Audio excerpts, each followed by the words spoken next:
depression thing. This is a topic that interests me so much. Have you ever dealt with it at all, Grant? Totally. Okay. Almost my whole life. Still? A little bit? No, well, what happens is socially, we say it's depression. But what if, what if it wasn't depression and it was just truth? That I'm having to sleep with my own truth, that I can do more, right? So why wouldn't I be a bit depressed if I have this potential and I'm operating here? Every individual knows what they're capable of, right? So if I know I have this much potential and I'm living here, wouldn't I be like a little bit disappointed with myself? Now, what happened because back in the 50s, there was no depression. Nobody was talking about depression. People were talking about, how do I get to the next level, right? Today, in our psychiatric community, where the average American has 8 prescriptions sitting in their medicine cabinet.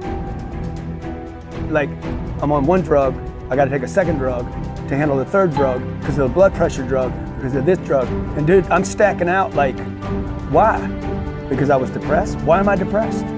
Because I don't look like, I don't have his arms. I have the potential to have his arms. Maybe not. Okay. Pretty close. But it would require me to go to work, right? Or I need to look a different way, or I'm aging, or whatever the deal is, right? Like, so for me, I have always struggled with depression. But it was more because people were telling me I was depressed, when the truth is I was just disappointed, man. Me too. I was disappointed with me. You know, my mom would always tell me, my mom was always the first person I would call anytime I scored. And she was my best friend. And she passed when about 9 years ago, when Sabrina was born. 5 days later, Sabrina was born. And every score I had, I was 51 years old, man. Between 25 and 51, every score I had, my mom was the first person I called. Mom, I did this. Every time, she had the same response. Son, that's great, but I love you just the way you are. Over and over she told me that. And then one day I'm like, but I don't.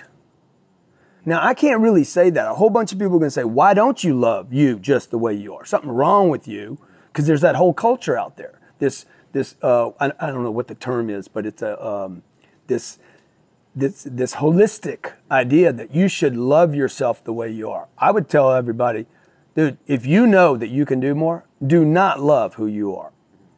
Achieve who you can be, because you can be more. He's done it. I've done it. And I did it by replacing the depression concept, not doing the drugs, by the way. I was put on them like 5 or 6 times.